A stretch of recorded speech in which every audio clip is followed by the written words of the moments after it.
stealing, woo, wheeling dealing, limousine riding, jet flying, son of a gun. Yeah! Yeah! Yeah! Kurt Angle! Yeah! Why, Triple H? You son of a I tell me why! And Tony Khan! This is also on you! I am going to ruin wrestling. Just get over it!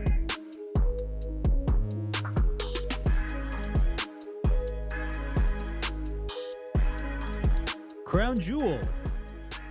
Crown Jewel is in the history books. WWE was in Perth, Australia for Crown Jewel last night, and they're going to be in Perth tomorrow for Raw. And Raw is going to be taking place at 8 a.m. Eastern Time. I had to wake up at around 7:30. I almost slept in just to watch Crown Jewel. I don't even want to say last night. It was yesterday morning. I almost slept in. I almost woke up at 12 p.m. just so I can get a catch of what was going on with Crown Jewel. But I actually woke up at 7:30. Yes, I woke up at 7:30 to watch the show live. And no, I did not watch it on ESPN. I actually watched it via VPN on Netflix. That's why VPNs are cool. But I ended up watching Crown Jewel, and Crown Jewel, in my opinion, was a very, very, very good show.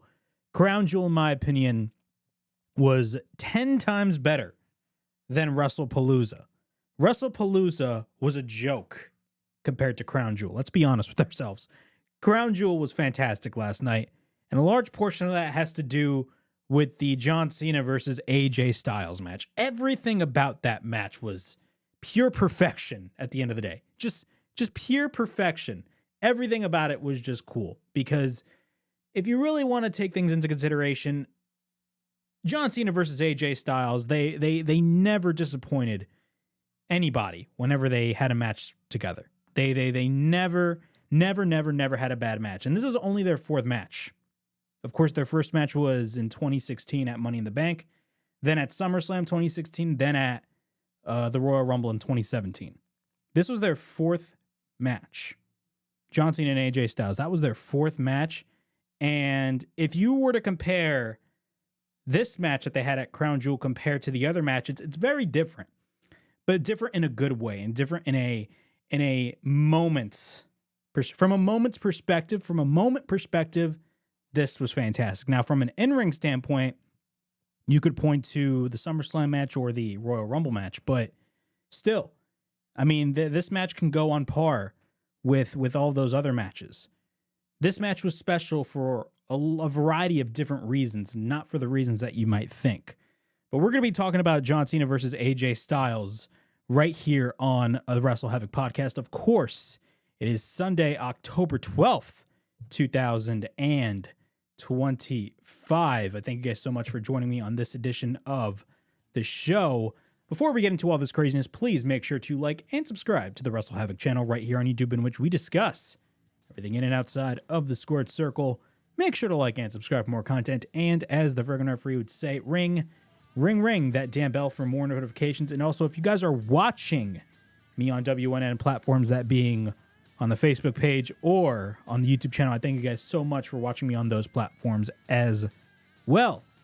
But let's get straight into the talk of professional wrestling. A lot of things actually went down when it comes to professional wrestling this week. Of course, we had Crown Jewel, Bound for Glory. Yes, TNA has their biggest show of the year, Bound for Glory, taking place at the Tsongas Center in Lowell, Massachusetts, with Trick Williams. Yes, NXT wrestler Trick Williams, who is the current TNA World Heavyweight Champion, defending his title against Mike Santana. And I swear to God, if Mike Santana does not win tonight, what are we doing? Because TNA botched the first time when they were in Long Island.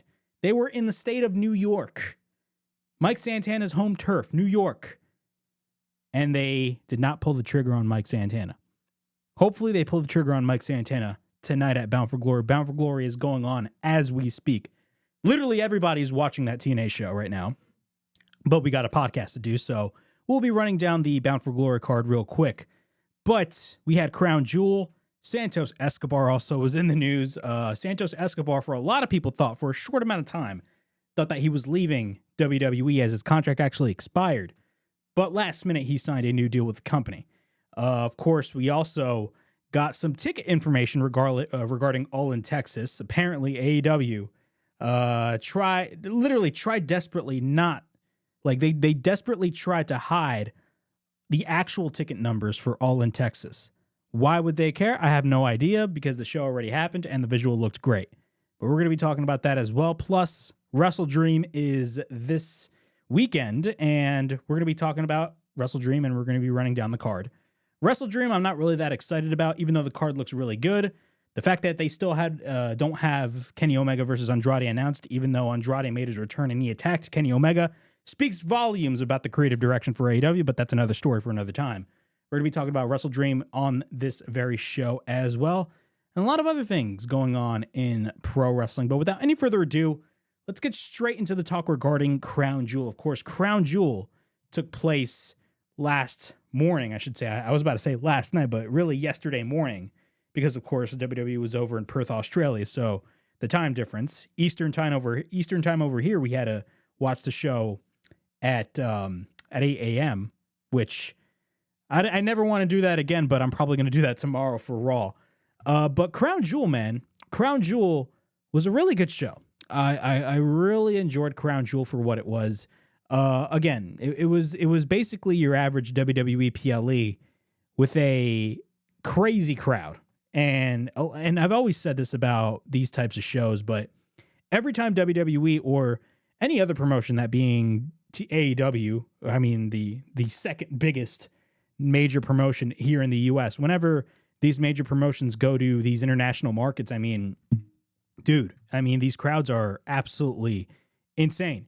I mean, Forbidden Door a couple months ago was in London at the O2 Arena, and dude, the crowd was rocking.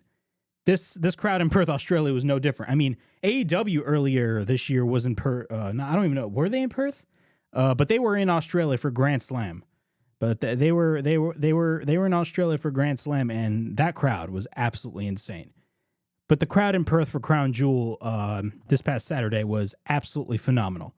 I mean, literally, if you look at the visual of the arena in Perth for Crown Jewel, almost everybody was wearing a John Cena shirt. Almost everybody. It was insane. Almost everybody was wearing a John Cena shirt. Of course, this is one of John Cena's last appearances. It's not going to be his actual appearance, but he has 4 more appearances left. He has Boston. He has New York, which I believe is the Raw that's going to be taking place in MSG, which I still got to get my tickets for. Those tickets are freaking expensive. And also, keep in mind, Full Gear's in that same weekend. Well, not same weekend, but same week, in the weekend of that week. But he has Boston, New York. He also has Survivor Series. And he also has, of course, Washington, D.C., which is the Saturday night's main event where he's going to be having his last match. And the rumored last match I will be talking about later on, because honestly, if this is true and his last match is going to be against this particular wrestler that I'm going to be talking about later on, I'm definitely looking forward to that, because I mean, dude, he is the perfect last opponent for John Cena. But Crown Jewel was fantastic. The entire crowd were wearing John Cena shirts left and right. Not everybody, of course, but if you look at the whole arena, I mean, dude, the entire arena was just filled with just yellow t-shirts, John Cena t-shirts. And you want to know why WWE did not change John Cena's appearance when he turned heel? That's the reason why they sold a ton of his merchandise. But let's do a quick rundown of the Crown Jewel card. Of course, we had both Crown Jewel titles on the line, or WWE was going to crown 2 new Crown Jewel champions. Of course, we had the first Crown Jewel title match between Stephanie Vaquer, who is the current Women's World Champion, taking on Tiffany Stratton, who is the WWE Women's Champion. Honestly, this match really had no story behind it. I'm going to be honest. This match, realistically, if you really want to take things into consideration, this match really had no story behind it. It was just a match to crown the Crown Jewel champion, which, let's be honest, that title means absolutely nothing. It is literally a trophy title. That's exactly what it is. But I don't really like these types of matches, and I can say the same thing for Rollins and Cody. But if you have 2 of your 2 world champions wrestling each other, and then you're going to have one of the champions pin clean the other champion. I mean, to me, just from a creative standpoint, it's just a dud. But Stephanie Vaquer versus Tiffany Stratton, they had really good chemistry with each other for the time that they had. I thought it was a really good match, but I think that's really what it was. It was a match, and for the caliber of the talent that both Stephanie Vaquer and Tiffany Stratton have, I feel like they should have went a little longer. I feel like WWE kind of rushed when it came to this match, and you can tell when you watch it. But obviously, Stephanie Vaquer got the win because if you really think about it, if there's any women's wrestler that is super popular in WWE right now, it's Stephanie Vaquer. I mean, Stephanie Vaquer, there's just literally money written all over Stephanie Vaquer. Nothing against Tiffany Stratton, but I feel like Tiffany Stratton's women's title run has been kind of a disaster ever since she won it earlier this year. But Stephanie Vaquer won the Crown Jewel title. Bronson Reed faced off against Roman Reigns. Yes, Roman Reigns was on this card. You guys know that? Yes, Roman Reigns was on this card in an Australian street fight. And get this, Bronson Reed ended up getting the win. And keep in mind, this match actually opened up the show. Bronson Reed actually got the win, and he defeated Roman Reigns, which obviously, if you think about it, was probably the most logical choice that WWE could have made, because Roman Reigns, his availability is very limited. Keep in mind, Roman Reigns' availability is very limited, and Bronson Reed, of course, is here for the long haul. He's a part of the Vision with Seth Rollins and Braun Breaker, and clearly they see a lot of things in Bronson Reed, and I do not blame him. And easily, Bronson Reed beating Roman Reigns was the biggest win of his entire career. And it made total sense as to why they had Bronson Reed go over in this match against Roman Reigns. Of course, they're going to be setting up for War Games in November, which I will be talking about later on this show. But Bronson Reed defeated Roman Reigns. We're definitely going to be getting that Braun Breaker match. I mean, a Braun Breaker versus Roman Reigns match sounds very much like a WrestleMania match. I'm not lying. But we're going to have to wait and see what they do with that. But Bronson Reed defeated Roman Reigns. Rhea Ripley and Io Sky defeated Asuka and Kairi Sane. This match actually took place after the John Cena and AJ Styles match. Not a bad match, I'm going to be honest. It was not a bad match whatsoever, but of course, Rhea Ripley is literally the hometown hero, and if you have anything involving Rhea Ripley and you go to Australia, of course Rhea Ripley is going to get the win. But Io Sky was showcased very well. It was not just all about Rhea Ripley. It was also about Io Sky, considering that is her tag team partner. But both women looked great.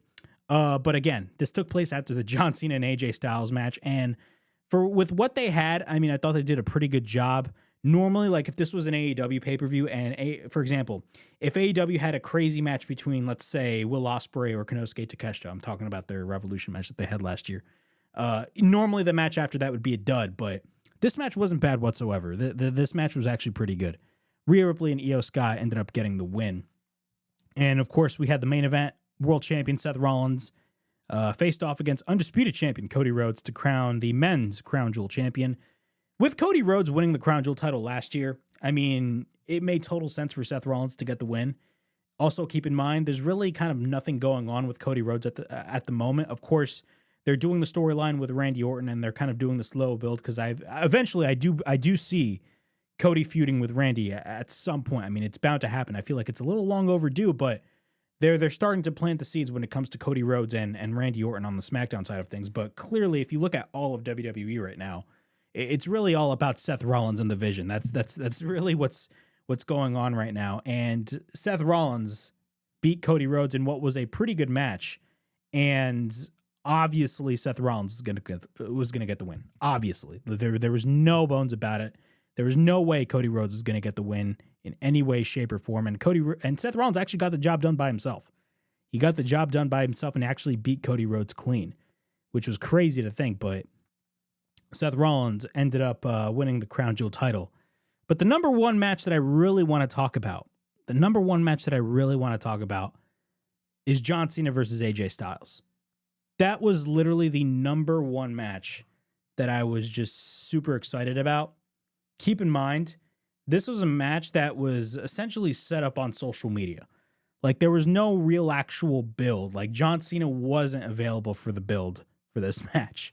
But the video packages that WWE put out about regarding John Cena and AJ Styles was just flat out fantastic, in my opinion. Of course, they not only mentioned their history back in 2016 when AJ Styles first came into the company, and keep in mind, AJ Styles' first year was 2016, but he'd wrestled like 11 years prior in TNA. Not only that, AJ Styles had a phenomenal first year in the WWE. A lot of people say, you know, if you compare it to like Kurt Angle also had a fantastic first year, but AJ Styles is definitely up on that upper echelon. But they also in those video packages showcase the history of John Cena being the face of WWE and AJ Styles being the face of TNA. They really relied heavily on that ideology of both men being the faces of their respective promotions. And they're mentioning that now because, of course, they have the ongoing partnership with TNA as we speak. But that was a nice touch. But then we got to the match. And this wasn't your ordinary, like, match that you would get. Like, this was something special. So we had John Cena and AJ Styles. And AJ Styles came out to his classic TNA attire. Think about this. AJ Styles came out to his classic TNA attire. He ditched the tights and went for the trunks, or the base or the biker shorts, whatever you want to call them. He ditched the tights and he went for the trunks. And it's a weird visual considering like AJ Styles is much older now, but still, that was still a cool visual. And not only that, the attire that he's wearing is the exact same attire. Keep in mind, this is actually a fun fact.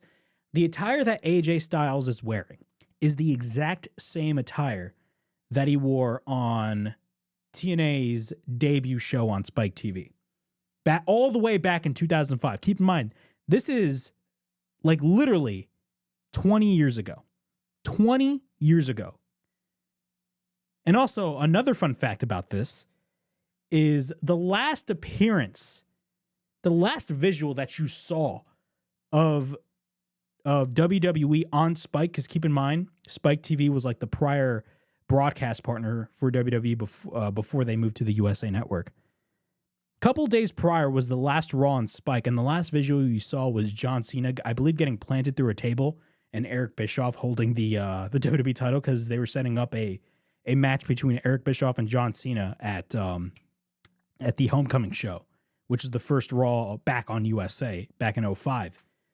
But the last visual of WWE Raw was John Cena, and essentially the first visual, not really the first visual because they had like they had a video package on that first TNA show on Spike, but the first wrestler you saw come out to the Impact Zone was AJ Styles, and the attire that AJ Styles is wearing is that exact same attire, which was such a nice touch. And that was literally 20 years ago. 20 years ago. I believe the first Impact on Spike was October 1st of 2005. So this was on a weekend. I looked it up. It was on a weekend because Spike didn't put TNA on Thursday immediately. They were on Saturdays, and then they went to Thursdays a couple months later. But still, and I believe AJ wrestled Roderick Strong in that first match. He wrestled Roderick Strong. Yes, Roderick Strong, 20 years ago on the first TNA Impact on Spike. It's a really good episode. I actually went back and watched it. I remember that episode vividly. But that was a really amazing visual. But the match started, and as you can tell, the crowd was just absolutely rocking for this match. And a lot of what made this match special were just the moves that these guys were pulling. During this match, you had John Cena and AJ Styles paying tribute, literally paying tribute to a lot of their past rivals. So, like, for example, AJ Styles would pay tribute to Samoa Joe by applying the Coquina Clutch, or John Cena would apply the Walls of Jericho in tribute to Chris Jericho. I mean, at some points in the match, AJ Styles hit the Angel's Wings, which was in tribute to Christopher Daniels. He also hit the Deadeye, or what was the other move? Fate to Black. He hit the Fate to Black. I call it the Deadeye because Hangman Page, but that was in tribute to Frankie Kazarian. AJ hit the Sweet Chin Music. John Cena hit the Skull Crushing Finale. John Cena also hit the Tombstone. I believe also AJ hit the Scorpion Death Drop, which was in tribute to Sting, because of course AJ had a match. I believe he had a feud with Sting all the way back in 2009. I believe it was the Bound for Glory show. Keep in mind, like the later Bound for Glories in the 2000s, almost all of them were main evented by Sting, which is crazy.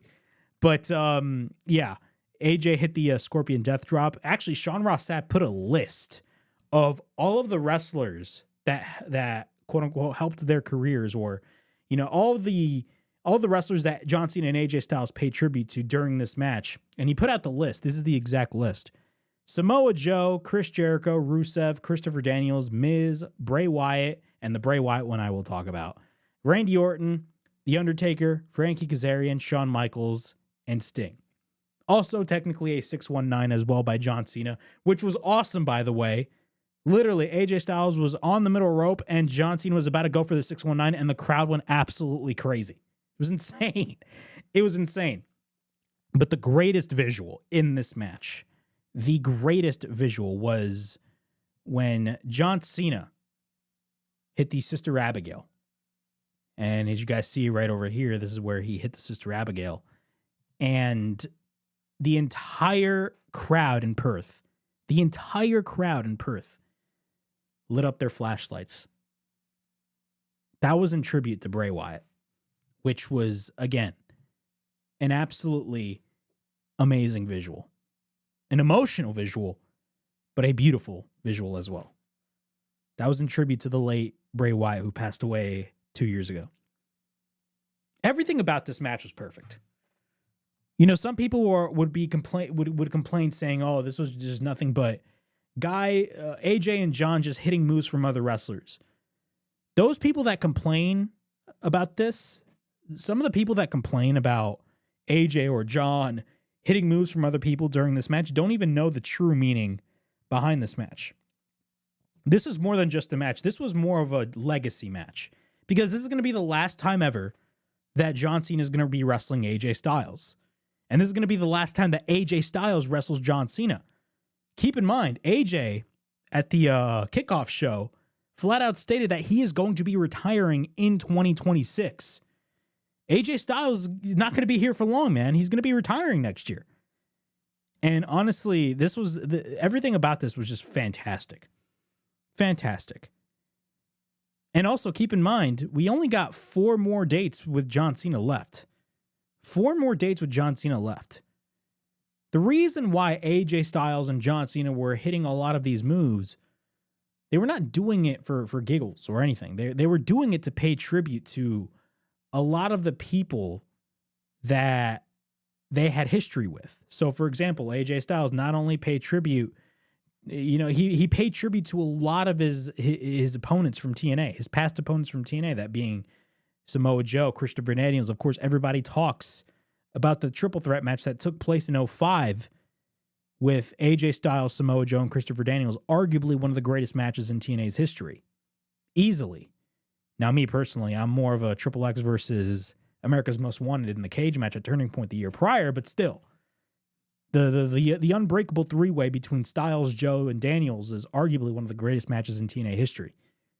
Or, if not the greatest match in TNA history. So that was fantastic. He also paid tribute to Sting, because he has history with Sting, Shawn Michaels.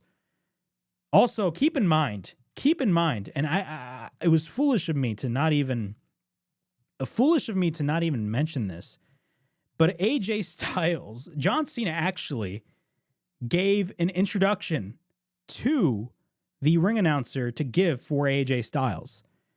And this is exactly what the ring announcer stated. And this is what John Cena told the ring announcer to say in the small piece of paper. The definition of total nonstop action. The ace and undisputed boss of Bullet Club. AJ Styles was the second ever leader of Bullet Club, because Prince Devitt, a.k.a. Finn Balor, started the group. And then once Finn Balor was headed to WWE or NXT, AJ Styles, this was roughly around when AJ Styles left TNA, and he went straight to New Japan, and he became the leader of the Bullet Club. The face that runs the place, the phenomenal AJ Styles. Yeah, that was the introduction for AJ Styles in this match. Not only AJ Styles was wearing the classic gear, his classic TNA gear, he also had a phenomenal introduction by the ring announcer, as per request by John Cena, which was, I mean, freaking awesome, man. John Cena is the coolest dude out there. The coolest dude out there. But everything about this match was just pure perfection. Pure perfection at the end of the day. Pure perfection. Everything about this was just off the chain. The moments, the match itself, like everything about it. And AJ Styles and John Cena, they are no strangers to having bad matches. They just aren't. They are no strangers of having bad matches. All three of their matches are classics. Or, I mean, you can say their second and third matches are easily their best matches. I had the honor and privilege of actually watching one of their matches live. My very first wrestling event was SummerSlam 2016. And I mentioned this previously on the podcast as well. My very first match, or my very first event, that I've ever watched in person was SummerSlam 2016 at the Barclays Center.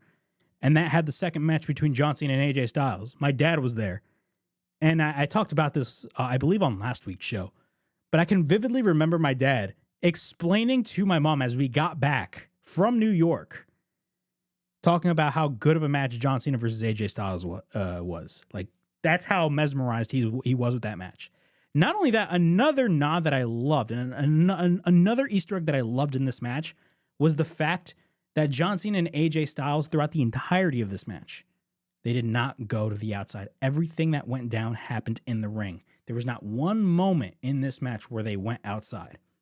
Why is that such an important piece of information to really mention regarding this match? Well, if you guys don't know, in their third match at the Royal Rumble at the Alamo Dome in 2017, which was a lot of people consider easily their best match, and that was for the WWE title. That was where John Cena won his 16th world title. That match never got outside of the ring. The entirety of that match took place inside of the ring, which made the match more exciting. This match was the exact same thing. Everything about John Cena versus AJ Styles was just pure perfection. I absolutely loved this match. Loved this match, and a lot of other people did too. And look, I know a lot of people talk about the match of the year. What was the match of the year? A lot of people point to the triple threat at WrestleMania between CM Punk, Roman Reigns, and Seth Rollins. You could definitely put it up on that list. Maybe Kevin Owens versus Sami Zayn at the Elimination Chamber. Maybe that's a stretch. A lot of people, of course, point to Cody Rhodes versus John Cena at SummerSlam, which, again, I had the honor of being in attendance for, which was easily, up until this match, the best match throughout the entirety of John Cena's retirement tour. I think the AJ Styles match takes the cake. Or maybe Hangman Page versus Jon Moxley. You could definitely say that as well. There's a lot of great matches that happened in 2025, but honestly, if you say that AJ Styles versus John Cena at Crown Jewel 2025 was the match of the year, I will not get mad at you. I will not get mad at you. I will literally not get mad at you. I do not care. I will not get mad at you. If anything, I would agree. There's so many different matches. I mean, the Hollywood ending between Tony Storm and Mariah May. There's so many good matches that happened this year. So many good matches that happened this year. But still, man, AJ Styles and John Cena, one of the best matches of 2025, and easily. And this is better than the Cody match. And I was there for the Cody match. The second Cody match, not the first. This match was easily the best match of John Cena's retirement tour. Bar none. Bar none. Bar none, in my opinion. Bar none. Easily the best match of John Cena's retirement tour. And also, what makes this match even more special is the fact that it literally made the first few months of his retirement tour, that being his heel run, an absolute joke. And it made the heel turn look so irrelevant. It literally made the heel turn look so irrelevant. And yes, this is better than the CM Punk match as well. And I thought the CM Punk match was really good. It's weird. Like, everybody, including myself, like, I was, like, in the first few months of John Cena's heel turn, I was kind of, like, still trying to, like, get behind it. But as the months went by, I slowly started to resent the heel run for John Cena. But think about this. We had the CM Punk match, in which everybody was like, oh yeah, this is easily the best match of John Cena's retirement tour. Then we went to the Cody match, in which everybody was worried about how this match would end up, considering their first match at WrestleMania was just a disaster. But that match ended up being phenomenal, and everybody was like, oh my God, this is easily the best match of his retirement tour. And then he moved on to the AJ Styles match. And I was like, oh my God, this is the best match of this entire year. Think about this. We could have literally had this for a whole year. Literally, if you, like, the only reason why the heel turn happened was simply for shock value.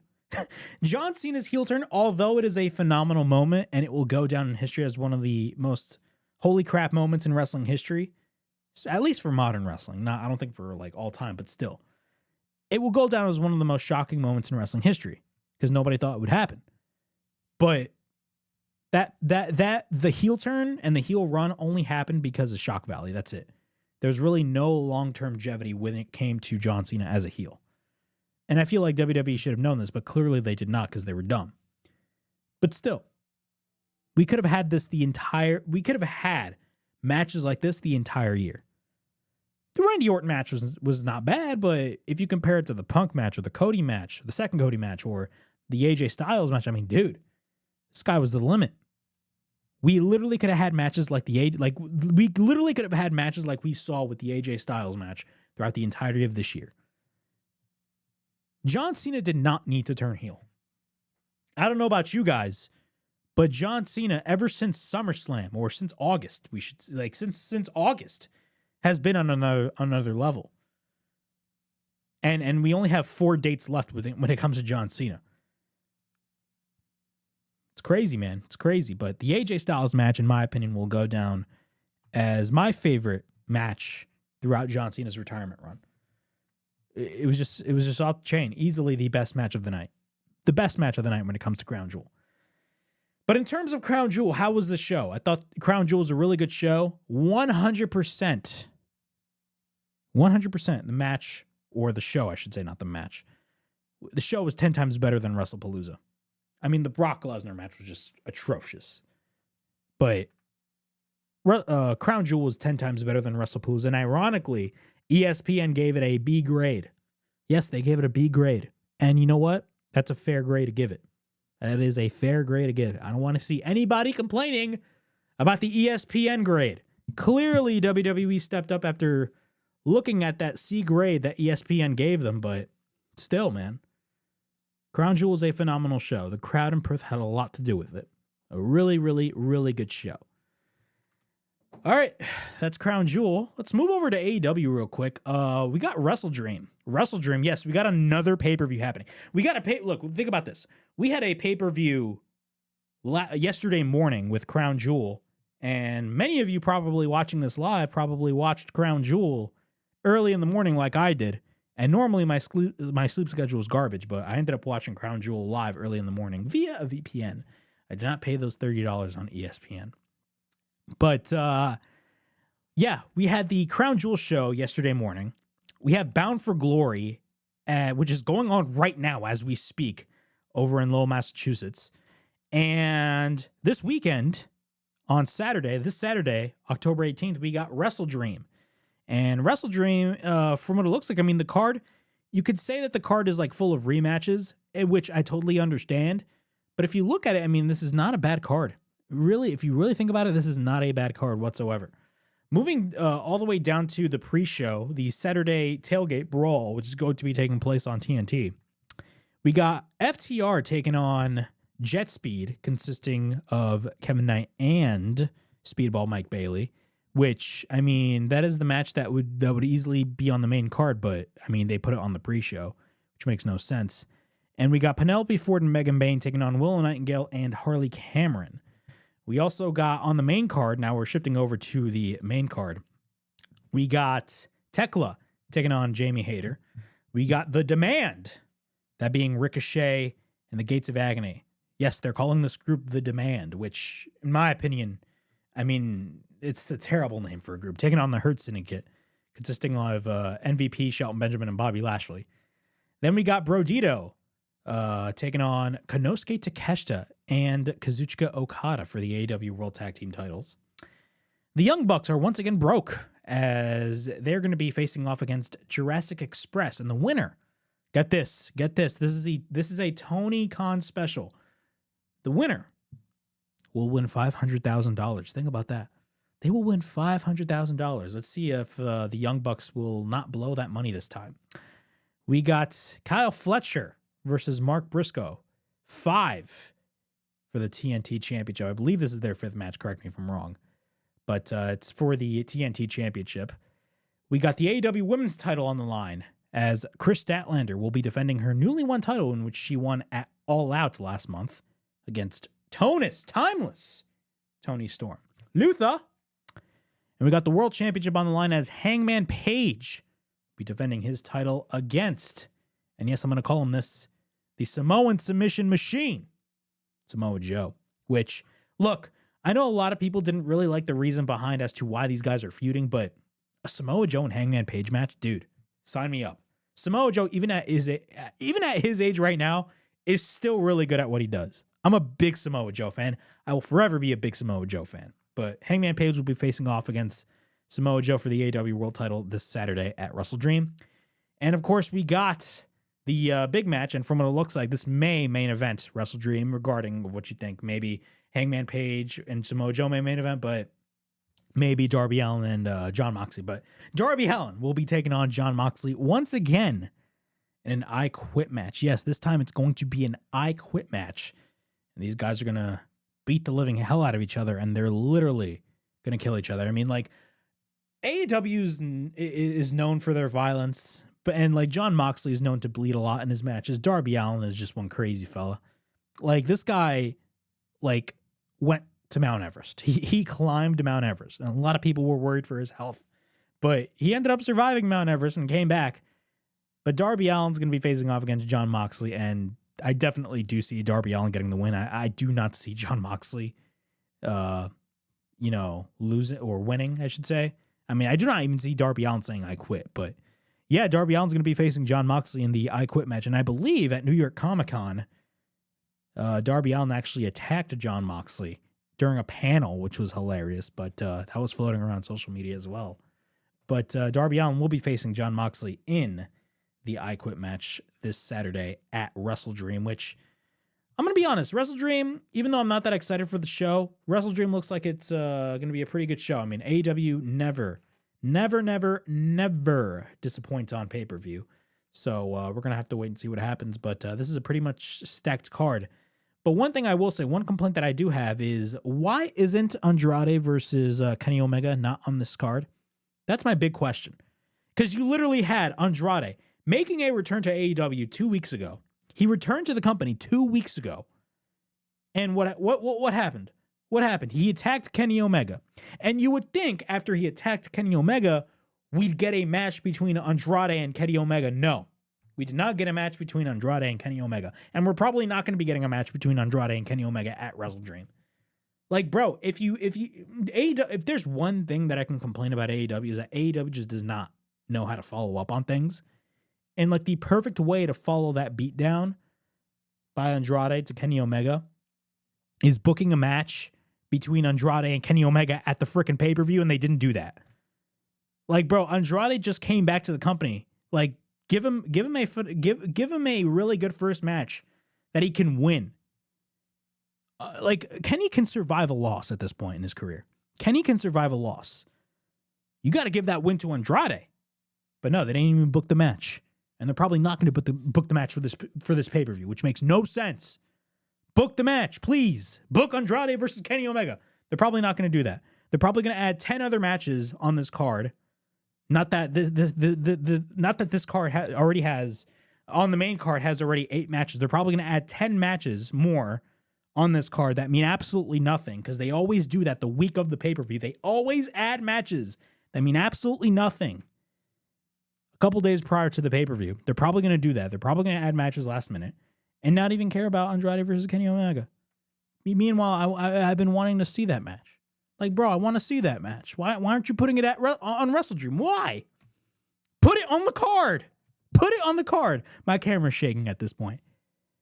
That's how pissed I am, but whatever. But that's WrestleDream for you guys. In my opinion, pretty good show. Definitely excited about it, but not really as excited about it, because like it's your typical AEW pay-per-view, and you just know they're going to deliver. All right, moving on with the WrestleHavoc podcast. Once again, it is Sunday, October 12th, 2025. Thank you guys so much for joining me on this Sunday night. It is actually really rainy where I'm at right now. Really rainy. Of course, Bound for Glory is taking place as we speak. Bound for Glory is happening at the moment. I don't know what's going on I don't have the pay-per-view pulled up, but I'm definitely gonna catch it. If you guys want, I'll do a quick rundown. But before we get into that, please make sure to like and subscribe to the WrestleHavoc channel right here on YouTube, in which we discuss everything in and outside of the squared circle. Make sure to like and subscribe for more content. And as the friggin' referee would say, ring, ring, ring that damn bell for more notifications. All right, Bound for Glory. Doing a quick card rundown for Bound for Glory. Bound for Glory, of course, is taking place as we speak right now at the Tsongas Center in Lowell, Massachusetts. Some of the matches on the card: we got Tessa Blanchard versus Gia Miller. We got the TNA International title on the line. Yes, TNA has an international championship, as Frankie Kazarian will be defending his title against Steve Maclin. We got a hardcore war with Order 4, that being Mustafa Ali's group, taking on The System. We also got, and this is easy, I mean, besides the main event, we got Leon Slater.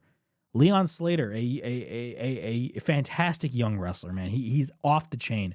Leon Slater taking on Javon Evans. Of course, Javon Evans is he's really popular in NXT right now.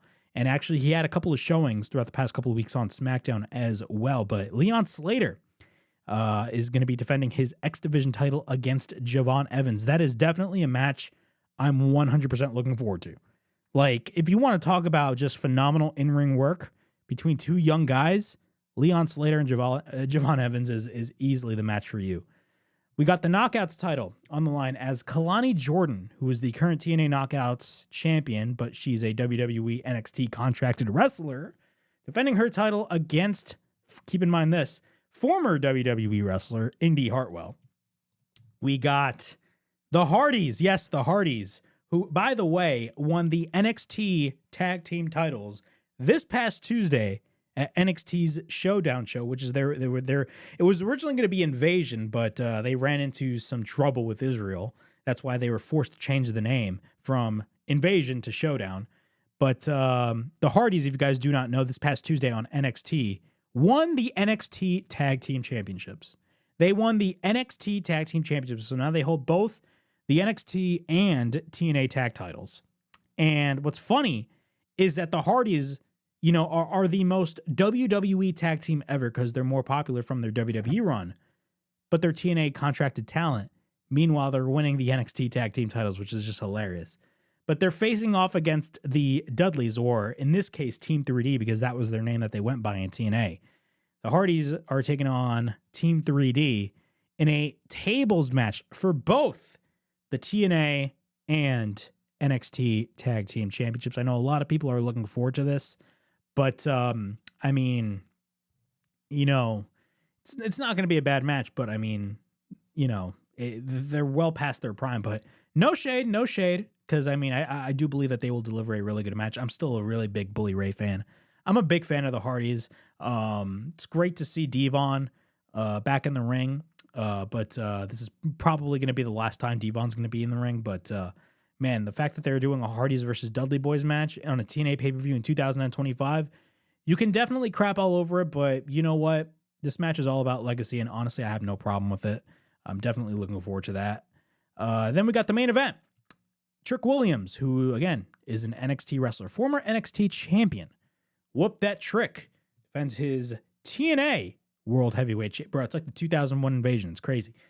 He's defending his TNA World Heavyweight Championship against Mike Santana, which, of course, Mike Santana, and I don't care what anybody says, Mike Santana better get the win.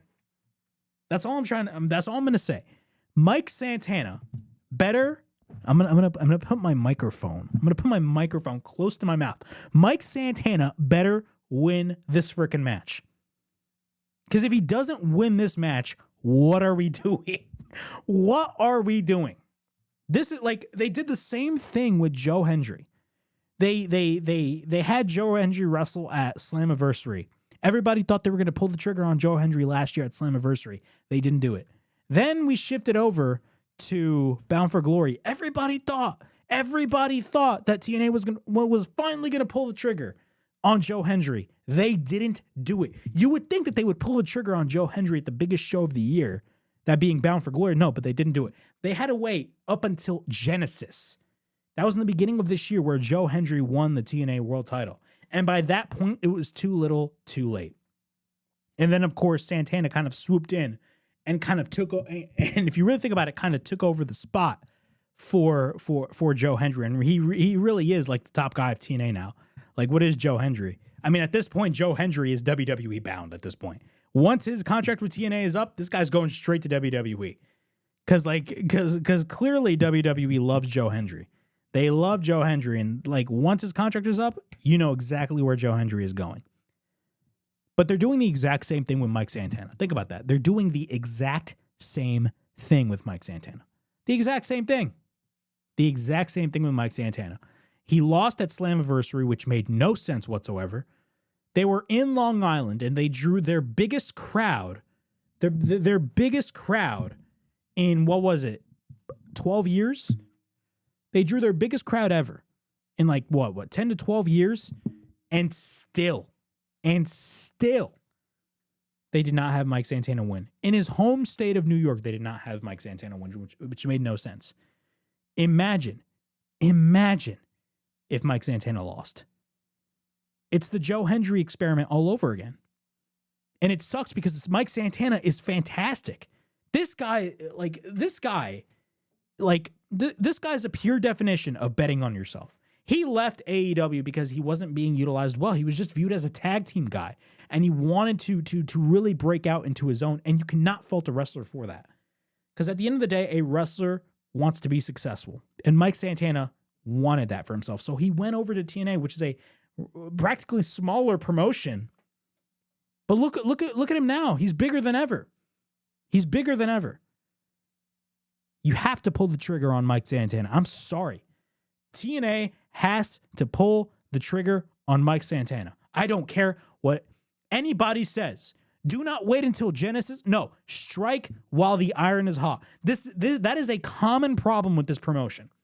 TNA never knows how to strike while the iron is hot. I swear to God, if they do not crown Mike Santana as the TNA World Champion, I'm boycotting this company. I'm boycotting this company. He has to win, period. I love Trick, but bro, Mike Santana should be holding that TNA title. Not an NXT wrestler, a TNA wrestler. It's like the 2001 invasion all over again. You had guys like The Rock wearing the WCW title. He was wearing the big gold belt, and that was still called the WCW World title. It's the same thing, just on a smaller scale. But hopefully TNA will pull the trigger on Mike Santana. They have to. Imagine this. Imagine you have the chance to crown Mike Santana in New York, but instead you do it in Massachusetts. Think about that. Like, really? Come on, man. But yeah, that's Bound for Glory for you. It's actually going on as we speak, but looks like a pretty good show. Two matches that I'm definitely excited about, of course, are the world title match and the X Division title match. I mean, just by looking at the graphic, Leon Slater and Javon Evans, I'm definitely looking forward to that match. Moving on. We still got a lot of things to talk about right here on the WrestleHavoc podcast, and we're 50 minutes in. Santos Escobar has re-signed with World Wrestling Entertainment. This news actually broke by PW Insider. There was a lot of speculation regarding Santos Escobar. PW Insider was actually told that his contract expires at the end of the day, that being the 6th of October. They were told that his contract was expiring at the end of the day and that WWE made overtures to keep Santos Escobar, which included a higher contract offer, but he turned down the offer. And from what it looked like, he actually wanted to a lot of this didn't have to do with money. If anything, it had a lot to do with his stance from a creative standpoint. And then later on, of course, it was reported that Santos Escobar was moved to the alumni section, and whenever a WWE release is on the verge of leaving the company, they end up getting moved to the alumni section, or once your contract is up and you have no deal with the WWE, you are moved to the alumni section. But Santos Escobar, for a short period of time, was moved to the alumni section. But then later on, a couple days later, PW Insider broke the news that Santos Escobar has come to terms with WWE and he signed a new deal. PW Insider can confirm that WWE and Santos Escobar have come to terms on a new deal and that he is back with the promotion just days after his contract expired. That left the second-generation lucha star a free agent. PW Insider was told that WWE management considered Escobar's creative concerns and that they are told made Escobar a sizably larger offer than any of their previous overtures. And at that point, Escobar agreed to the terms. The belief is that they came to an agreement late the day before. There's no word on when Escobar will be back on the road, but he signed with the company once again. So all that speculation of Santos Escobar going somewhere else is completely thrown out of the window because Santos Escobar has signed a new deal with WWE. I know Rush, who is a part of La Facción Ingobernable in AEW, kind of hinted at a new member, and a lot of people were speculating possibly Santos Escobar being the new member of La Facción Ingobernable, but clearly that's not the case, as Santos Escobar signed a new deal with WWE. Look, I'm telling you this right now. Santos Escobar saw Andrade being the newest member of the Don Callis family and was like, yeah, not for me. That is exactly what happened, because clearly Santos Escobar, and a lot of other people have been stating this, and I 100% agree. Santos Escobar is more, he's somebody that really doesn't really focus a lot on money and really what he's paid. And you know what? That's good, because a lot of wrestlers, yes, they love the money, but they also care about you know, what they're going to be doing on TV. They don't want to be benched. Wrestlers, like professional wrestlers, are like other athletes in other sports. They do not want to be benched. Yes, they love making all of this money, but they do not want to be benched. And unfortunately, Santos Escobar, there's really no direction with Santos Escobar whatsoever. WWE wasn't really doing a lot with Santos Escobar. I said Escobar. It's Santos Escobar. But they weren't really doing anything with him. Yeah, they paired him up with the LWO a couple of years ago. And then, of course, they had the heel turn. But like as of this year alone, really, there was nothing really special. I mean, yeah, they were focusing on Joaquin Wilde and Cruz El Toro. I believe they're the current AAA Tag Team Champions. And he's doing a lot of things with AAA, and hopefully he does a lot of other things with AAA since he signed with the company. But realistically, Santos Escobar as a singles guy, they weren't really doing anything with. WWE really wasn't doing anything with Santos Escobar, and hopefully that can change. I mean, look, at the end of the day, Santos Escobar, even though he's a phenomenal wrestler, I don't think he's the type of wrestler that WWE would view, they would view as somebody that can go after the WWE title. But I mean, they could view him as possibly maybe going for the, let's say, United States title or Intercontinental title. I mean, like Santos Escobar would be the perfect opponent for Sami Zayn in the Open Challenge.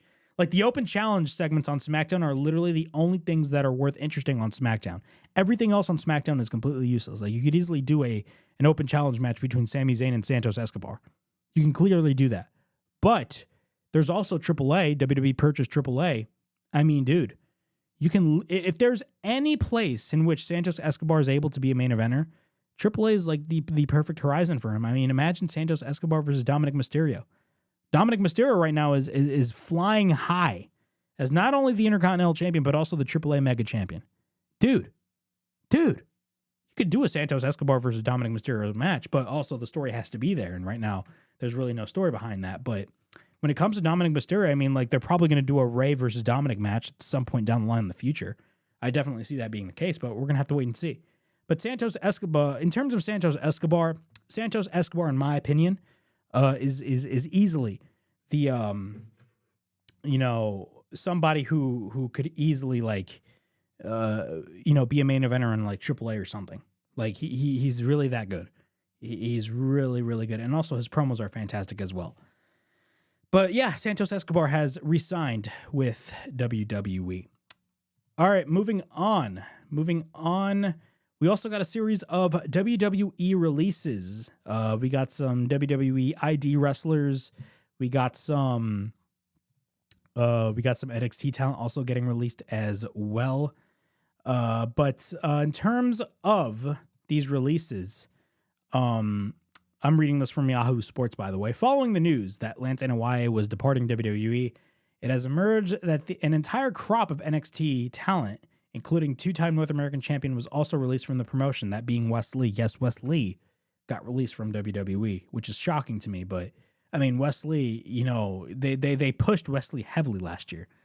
NY confirmed, Lance NY confirmed his departure on social media, and it had since been reported by Bodyslam.net's Corey Hayes and Fightful that the current round of departures extended to Wes Lee, Stevie Turner, Gentala, Draco Knox, Hayes Jameson, Summers Sorrell, Braden BJ Ray, and Jamar Hampton. Many of these departures come from the extended developmental programs, with only Turner and Lee having spent a considerable time with the promotion. And, of course, a lot of other ID talents.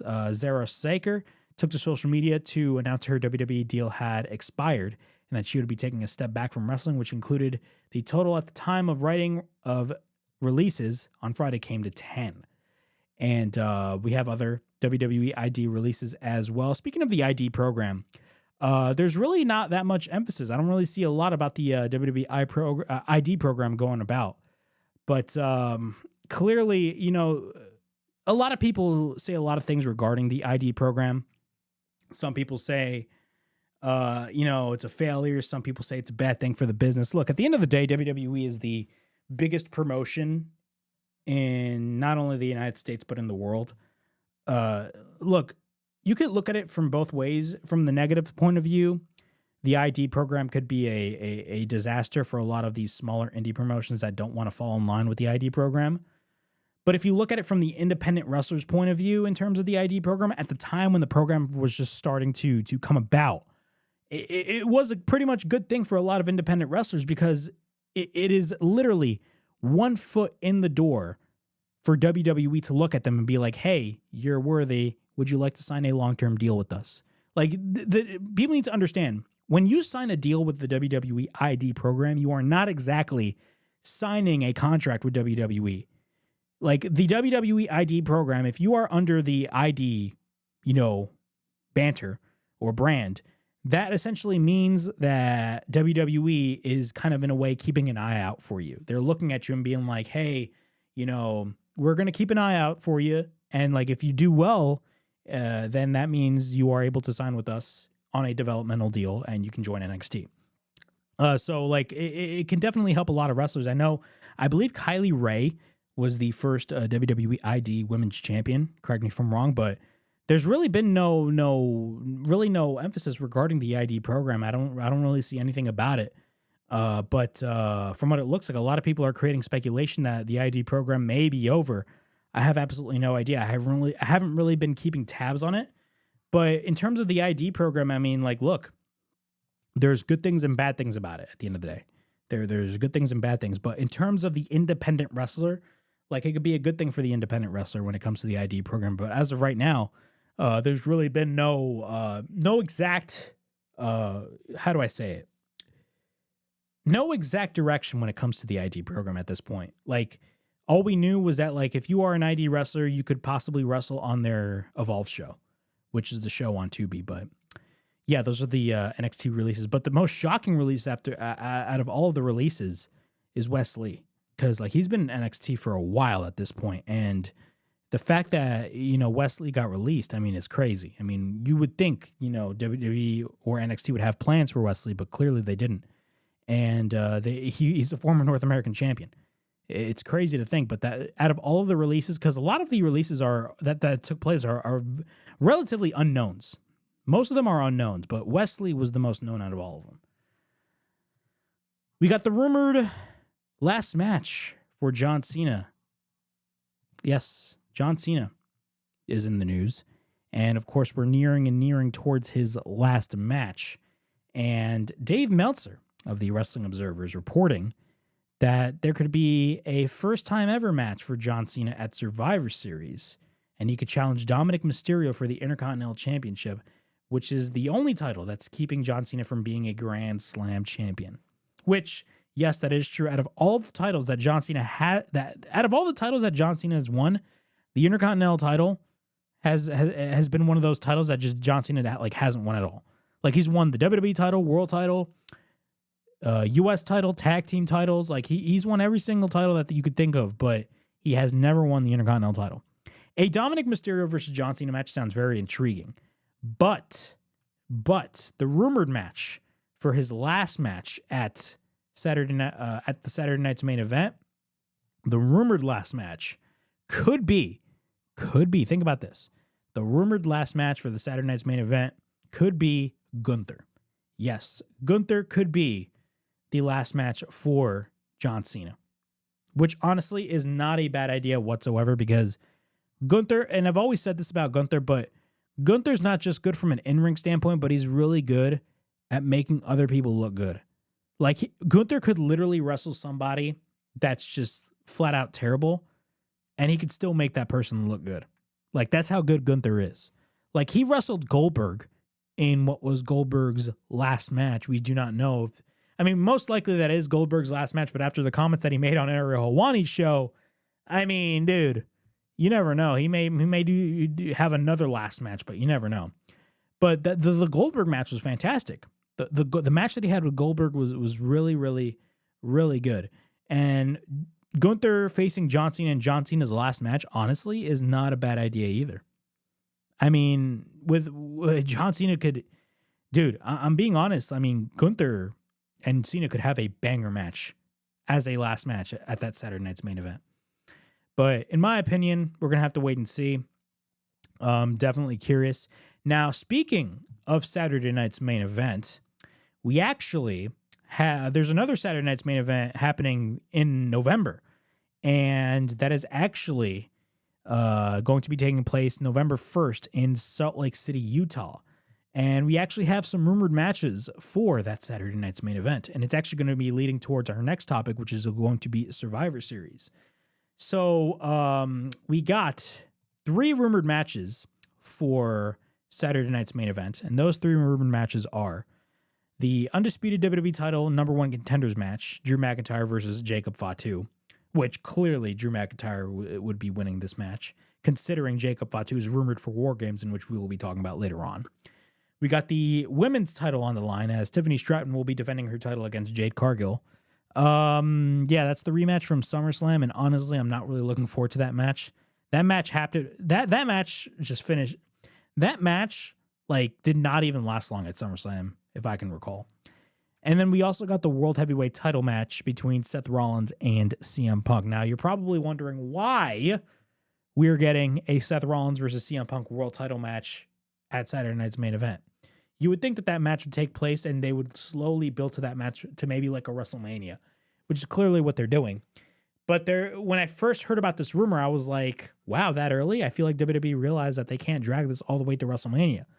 But then if you look at the rumored members for the War Games match on the heel side, then it all makes sense. So if you guys do not know,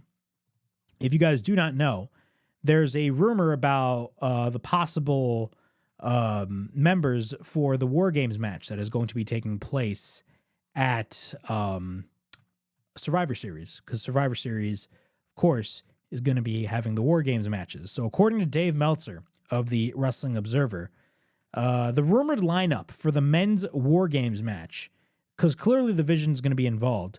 On the babyface side, you're going to have Roman Reigns, CM Punk, Jacob Fatu, Jey Uso, and probably either LA Knight or Jimmy Uso. And on the heel side, they're going to be taking on Seth Rollins, Braun Breaker, Bronson Reed, Brock Lesnar. Yes, Brock Lesnar.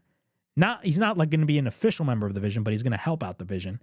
And this is the most shocking name out of all, Austin Theory. Austin Theory, yes. Austin Theory has been out for a while at this moment. And this is probably going to be, this is not going to be the night where he returns, but when I first heard this rumor, I was like, Austin Theory? That just makes no sense. Who cares about Austin Theory, with all due respect?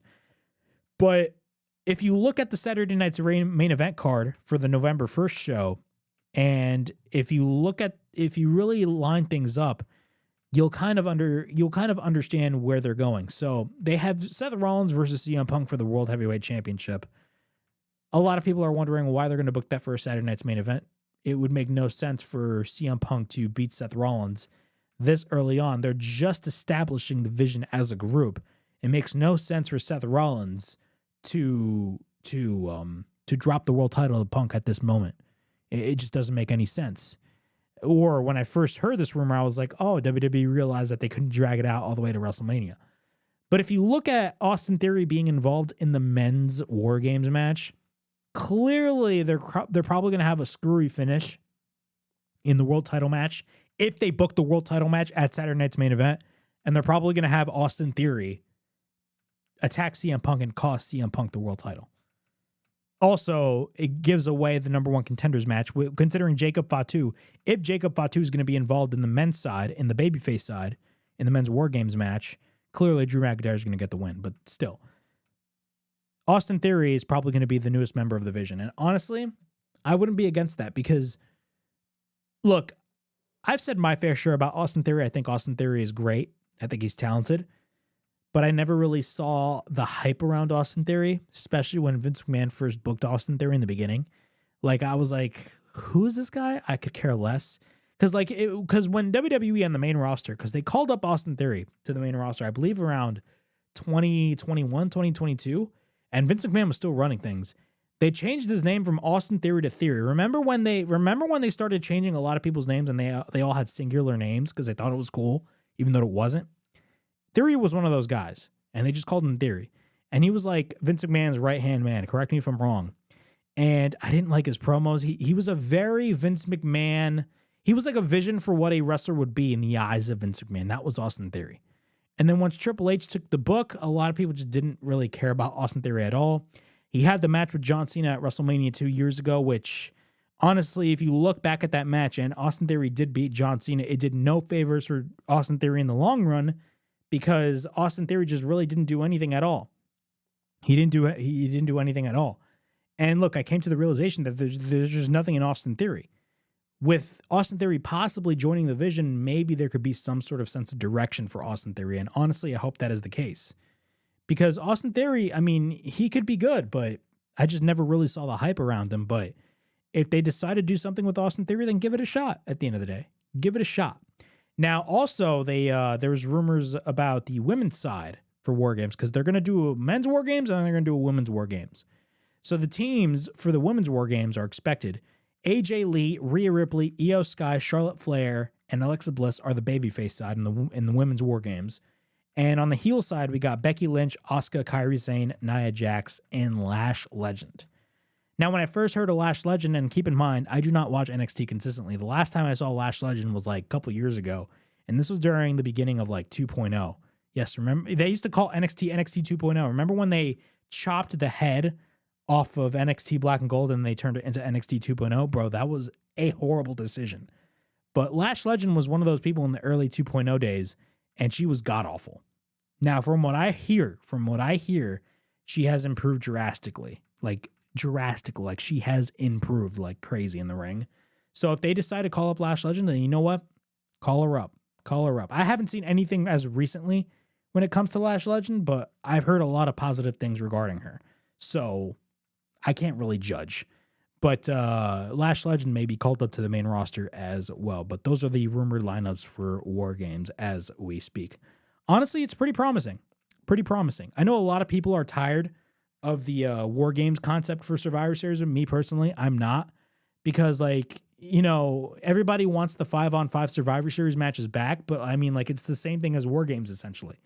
If you realistically think about it, you know, it's kind of, in a way, kind of similar to the War Games. Because it's 5-on-5. You know? It's 5-on-5. It's not elimination as well. It's submit or surrender, or if it's blood and guts, it's submit or surrender, but it's pinfall or submission in WWE. And I don't think the War Games matches has eliminations either. But still, they don't. Yeah, they don't. My head is running rampant at this moment, but they don't have eliminations in the War Games matches. In AEW, in the blood and guts match, it's submit or surrender, which is the old classic 80s War Games rules. But in WWE, there's no submit or surrender. It's just pin or submission in WWE. But the War Game, I mean, I love the War Games concept. I think they should keep it for Survivor Series, in my opinion. I'm not tired of it. The only reason as to why people are not that interested in the War Games concept is because of the fact that there's just nothing really that interesting going on. Maybe. I mean, the Vision is interesting, but like not as like big of a deal as like maybe the Bloodline would be. But it's the same thing in Blood and Guts. There's really nothing interesting in AEW right now that could really be used for the Blood and Guts match, if that makes any sense.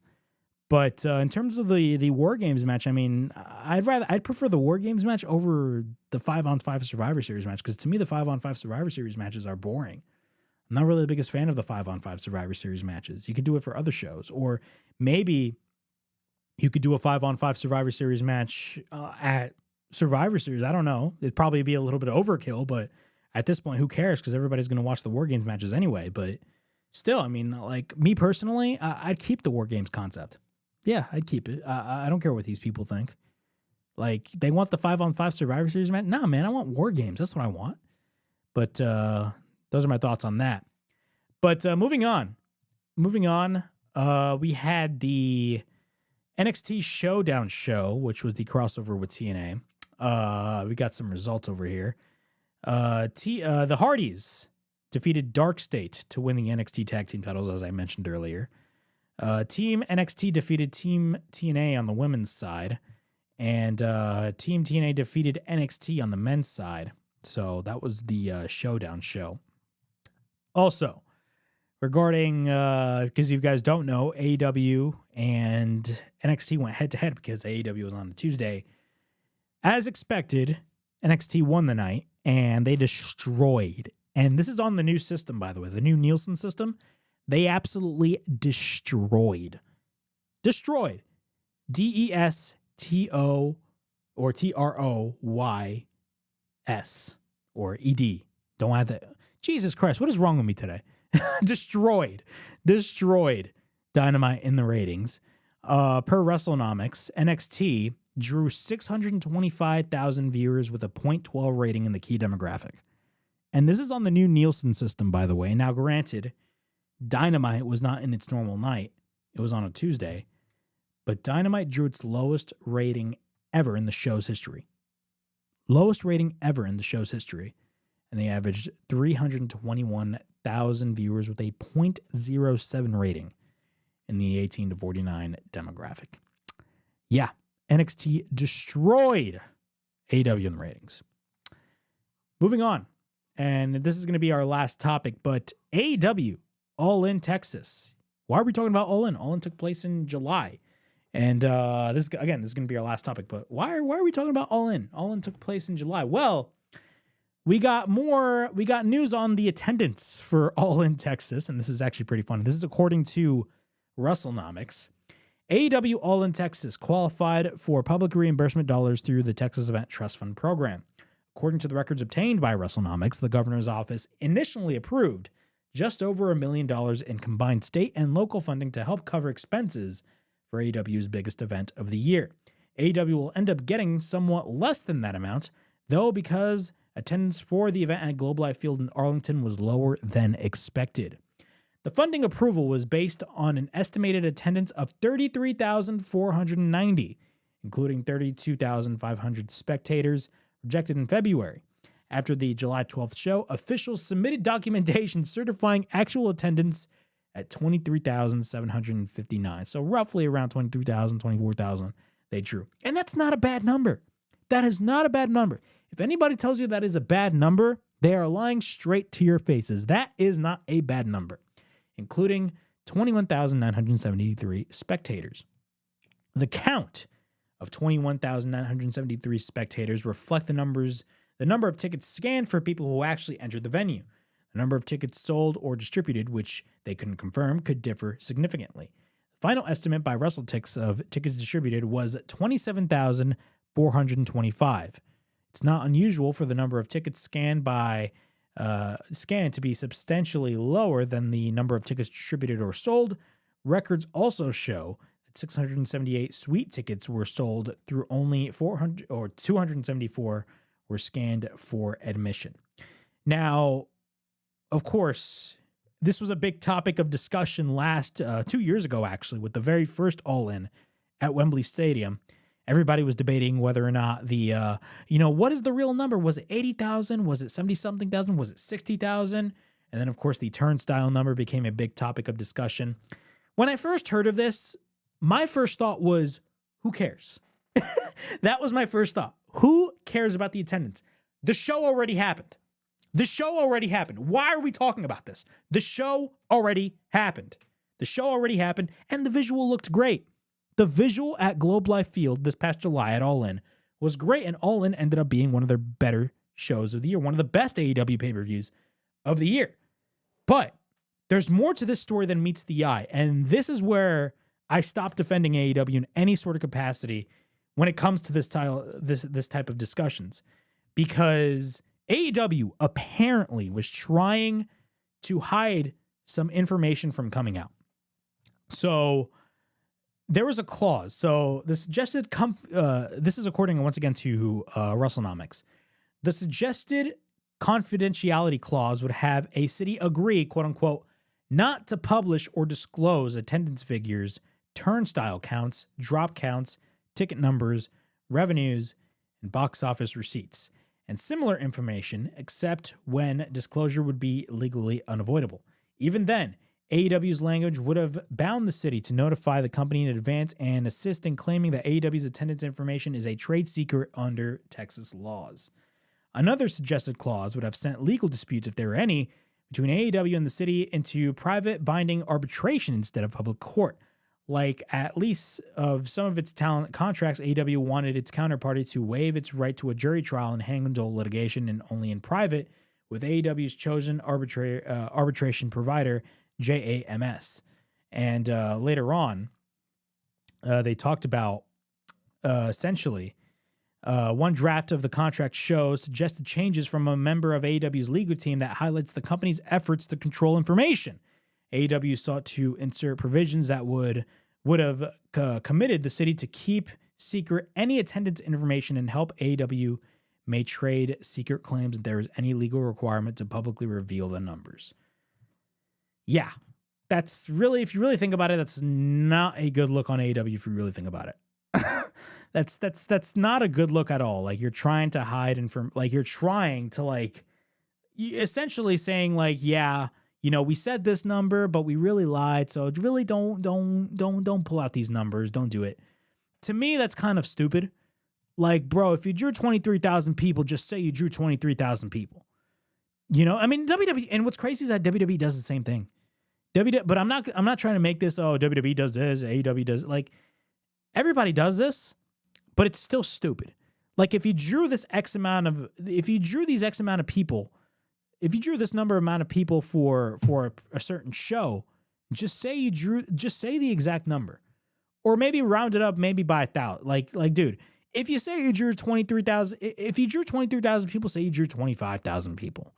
You know what I'm saying? Don't say you drew around 30,000 people. You know what I'm saying? But still, it's just kind of stupid for AEW to do that, and it makes AEW look really bad.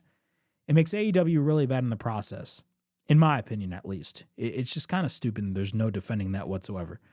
But the attendance for All In, you know, being a topic of discussion in October, when the event happened in July, is really stupid at the same time. I mean, the show already happened. Why is this a big topic of discussion? I understand AEW wanting to hide information is a bad look, and I totally understand that. I totally understand it. It's 100% a bad look, and I 100% agree with anybody that doesn't like this. And I agree. I don't like this either. But again, the show happened in July. It is October. Let's just move on. Can we just move on already? I don't know why this is a big topic of discussion, but it is what it is. Drawing 23,000 people in the baseball stadium is not a bad look whatsoever. It's really not a bad look whatsoever, in my opinion. It's a relatively good number, and for a promotion like AEW, which is the number 2 promotion in the United States, I know that pisses a lot of people off, but it's true, and they will continue to be the number 2 promotion in the United States. It's not bad. It's not a bad number. It's the fact that they're trying to hide the real number and wanting to keep that a secret. That's the problem. Especially after you go on record and you're stating that hey, we drew roughly around 30,000 people. I mean, it's kind of stupid. It's really stupid, but that is AEW for you. And look, WWE it doesn't shy away from it. Every promotion does this crap. I don't like it, but it is what it is. This is garbage, but whatever. I mean, the show happened in July, and the show was a really good show. So who honestly cares? Who honestly cares? But yeah, that was the WrestleHavoc podcast from Sunday, August 12th, 2025. We definitely talked about a lot of things regarding professional wrestling, man. We talked about a lot of things regarding professional wrestling, man. A busy week for wrestling, man. We had Crown Jewel last night. Bound for Glory, the TNA show. TNA's biggest show of the year is happening as we speak at the moment. I don't know what's going on as we speak right now. I got to go back and watch. Or not go back and watch. I haven't even watched the show yet. What the hell am I talking about? Jesus Christ. I'm literally all over the place. And also we got Wrestle Dream. Wrestle Dream is this Saturday. Pay-per-view after pay-per-view after pay-per-view after pay-per-view after pay-per-view, man. It's... Dude, when are these pay-per-views... Like, bro, when is this going to stop, man? Bro, I just want a break at this point. But, hey, man, we got a lot of wrestling, man. We got a lot of wrestling to talk about. And I assume this week is probably going to be a newsworthy week as well. But, yeah, that was the WrestleHavoc podcast from Sunday, October 12th, 2025. Please like, subscribe, comment down below. Push that bell for notifications. I'm going to look out for more videos right here on the WrestleHavoc channel in which we discuss everything in and outside of the squared circle. Make sure to like and subscribe for more content. And as the friggin' referee would say, ring, ring, ring that damn bell for more notifications. As always, it is yours truly, Flamin' Rick Ricky DeRays, signing out. I'll see you guys all next week. Peace.